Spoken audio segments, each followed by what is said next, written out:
វីដេអូបង្ហាញអំពីផ្លូវចូលភ្នំចម្បាប់នេះតែម្ដងសូមម្យ៉ាងបាទកុំលេខទឹកព្រោះទឹកនៅនេះស្មែមានសារធាតុប៉ះពាល់ទៅដល់សុខភាពបងប្អូនឲ្យខាតពេលវេលាយូរទៅទស្សនាផ្លូវបង្ហាញចូលភ្នំចម្បាប់ទាំងអស់គ្នាចឹងសម្រាប់ផ្លូវចូលទៅកាន់ភ្នំចម្បាប់បើសិនជាពុកម៉ែបងប្អូនដល់ផ្សារច្បក់ណាហូបផ្សារសំរោងយ៉ងហ្នឹងមកដល់ផ្សារច្បក់គឺយើងមើលឃើញសាលា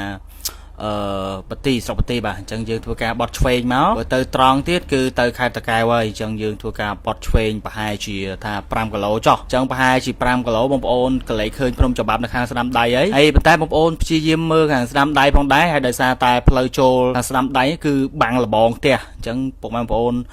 អាចព្យាយាមមើលទៅតាមហ្នឹងទៅហើយស្រួលរកមែនតើបើសិនជាពុកម៉ែបងប្អូនដល់កន្លែងហ្នឹងណាជីប្រហែលជា4-5គីឡូហ្នឹងគឺថាឃើញហើយអញ្ចឹងឥឡូវយើងកាត់មកដល់វត្តនេះមួយសិនគេវត្តអង្គរុនអញ្ចឹងណាគឺតាមផ្លូវកាច់កង់ហ្នឹងបងប្អូនយើងទៅដល់គឺយើងឃើញផ្លូវមួយហៅថាមានទៅត្រង់មានបំបែកស្ដាំឲ្យមកឆ្វេងវិញអញ្ចឹងយើងមកតាមផ្លូវហ្នឹងទៅហើយទៅមុខទៀតបងប្អូននឹងឃើញព្រំច្បាប់នៅខាងស្ដាំដៃហើយនេះអញ្ចឹងយើងព្យាយាមជិះមើលខាងស្ដាំដៃហើយបងប្អូនអ្វីដែលយើងចង់ស្គាល់ផ្លូវហ្នឹងគឺនេះព្យាយាមមើលផ្ទះមួយដែលមានលបងនេះហ្នឹងណាមានដើមស្ខប់មួយបាំងផ្លូវបងប្អូនតើយើងព្យាយាមមើលបន្តិចបាទបងប្អូនទៅដល់ឃើញដើមដូងមួយឆ្វេងដៃហើយមើលឃើញផ្ទះមានលបងបាំងផ្លូវនេះគឺចូលតាមហ្នឹងមកបាទចូលទៅរហូតទៅគឺបងប្អូននឹងឃើញផ្លូវបំបែកស្ដាំមួយទៀតហើយផ្លូវហ្នឹងគេហៅផ្លូវដូចផ្លូវលបង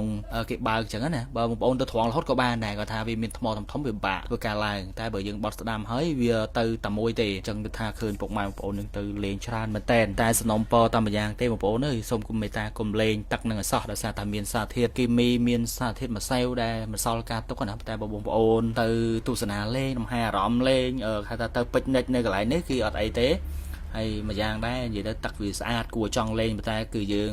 កុំលេងឲ្យសោះបងប្អូនអើយអាចប៉ះពាល់ទៅដល់សុខភាពណាអញ្ចឹងនេះជាវីដេអូបង្ហាញអំពីផ្លូវចូលដោយសារមានបងប្អូនយើងជាច្រើនដែលគាត់អត់ស្គាល់ផ្លូវចូលទេទោះបីជាមាន location ក៏ដោយប៉ុន្តែទៅដល់កន្លែងហ្នឹងផ្លូវចូលអត់ឃើញទេអញ្ចឹងអាចខាវីដេអូនេះមើលចុះមើលឡើងទៅបើសិនជាពុកម៉ែបងប្អូនមកតាមផ្លូវដែលខ្ញុំនិយាយប្រាប់ហ្នឹងណាគឺមកពីផ្សារច្បក់ចូលមកផ្លូវហ្នឹងហៅផ្លូវទៅវៃរវាយផ្លូវហ្នឹងអញ្ចឹងវីដេអូខ្ញុំគឺមានតែប៉ុណ្្នឹងទេការបង្ហាញអំពីផ្លូវចូលបាទអញ្ចឹងបងប្អូនអាចទៅទស្សនាលេងបានគុំតាមយ៉ាងនេះគឺគុំលេងទឹកអីសោះបងប្អូនអើយបាទអរគុណបាយបាយ